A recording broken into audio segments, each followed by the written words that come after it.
So, I haven't really released any videos. I was planning to a couple of weeks ago, but then, like an idiot, I deleted all my footage. Don't ask me why. So now I have to redo all this footage again with nothing but my phone and my bare hands and whatever else I can find. So today, we're watching George of the Jungle 2, which is a ripoff of Tarzan, but Disney decided to make it a sequel, so fuck. Guess I gotta go straight to the video now.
So I was thinking of making a PUBG video because the new Vikendi, what the fuck is it called? Vikendi map, the flip-flapping, thingy for Christmas. So I was gonna, make it like a PUBG Christmas special on that. But then I was like, why don't I just review every single Spider-Man movie? And there's seven of them, which I'm gonna review.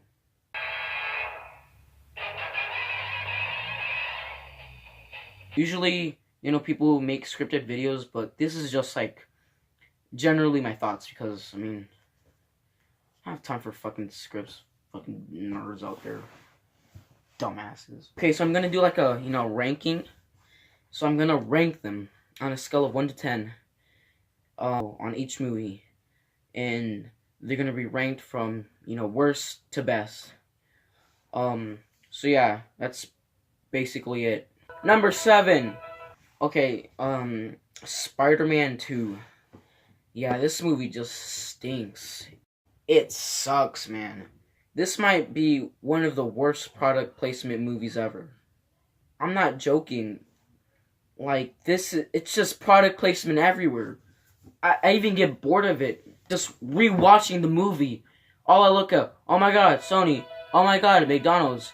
Oh my god, it's whatever product placement there is. Really, even in, like, a talk, just like a normal talk, there has to be product placement everywhere, and it's so annoying. Oh my god. The story is, I don't even think this movie has a story. Like, 10,000 plots. We got what's going on with Peter Parker and Harry. We got the love story. We got the whole, oh, I'm a ghost. I'm a ghost that pops out. Oh, and we got that, and we got the whole Aunt May crap, and then we got the whole setup for the Sinister Six or whatever. We got Electro Man, and we got the Green Goblin.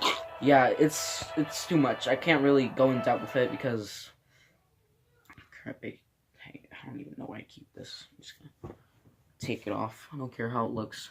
We cut to this dramatic scene in an airplane action fight, and then we cut to Spider-Man. And he's like swinging, and he's swinging. And he's like, oh, I'm Spider-Man. I'm gonna save the day. And then he like kills like 20 people. I'll be right back. The villain sucks. They never even mention Harry in the first movie, which is... They say like they're like the best friends or something. Like, dang, it's been a long time since I've seen you. Since high school, bro. Where have you been, bro? Oh my god, bro. In it, all the actors suck in it. Like, 10,000 product placements. There's like 5 villains. We got Rhino, we got Norman Osborn, we got Harry Potter. I mean, Harry or Green Goblin or more. Like, do we really need that many villains in one movie? What do you expect? Oh no! I have a hard time finding what this movie really wants to be. This movie starts out dark, like, oh my god, there's a cute kid. Since they don't have time to develop a character, they just don't. Oh, look, a cute kid. I feel so sad for his. He's not even like a nerd in this movie. He's just kind of. He's nothing like who he's supposed to be. He's like some weirdo. In the comics, he was some smart, caring, nerdy person, but you care for him. In this movie, he just kind of stalks people and skateboards a lot. Like, do we really need the same story? He gets bit by a spider. Oh my god, his Uncle Ben dies. We get it now! Can you show us something different? Some scientist that just does something to himself and he becomes a villain and he's green. Again. And Spider-Man fights him. Again. Not really again, but I think the love story is the only thing that holds this up a little bit. I wish I could just... I can't. It's hard to say. Yes.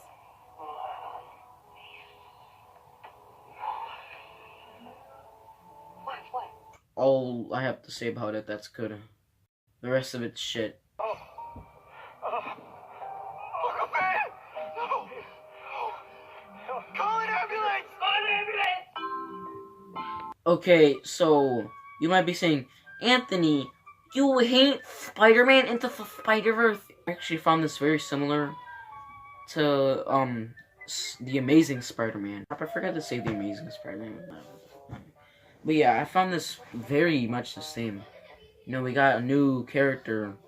But surprisingly, I actually liked the new Miles Morales character. Sorry for the noise in the background.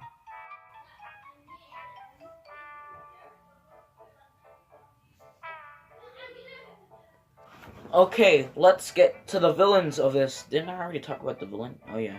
The villains are Kingpin, this Dr. Octopus girl, and there's like a Green Goblin. So they just shoved in a bunch of villains for no reason at all. There's just like Nicolas Cage Spider-Man, there's this Chinese, Japanese Spider-Man, there's Spider-Pork, and then there's Gwen Stacy. My name is Gwen Stacy. For some reason, like, For the last 2 years, what the fuck? And then she just happens to be at their school. For some reason, they never explain it. She has a line where she's like, oh, my spider senses pulled me to this school for some reason. And I guess, you know, Miles Morales and Gwen Stacy have like this like love connection, but they like have no chemistry at all, so it kind of sucks. Nicolas Cage he's like, I don't even know why he's in this movie. Every time he talks, it's so funny. He's supposed to be from like the 1930s Spider-Man. You know that Spider-Man, the old one, the one that wears a black cape and.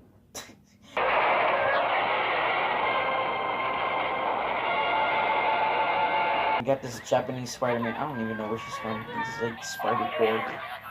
And yeah, so they all pop out of nowhere and they just kind of say their backstory.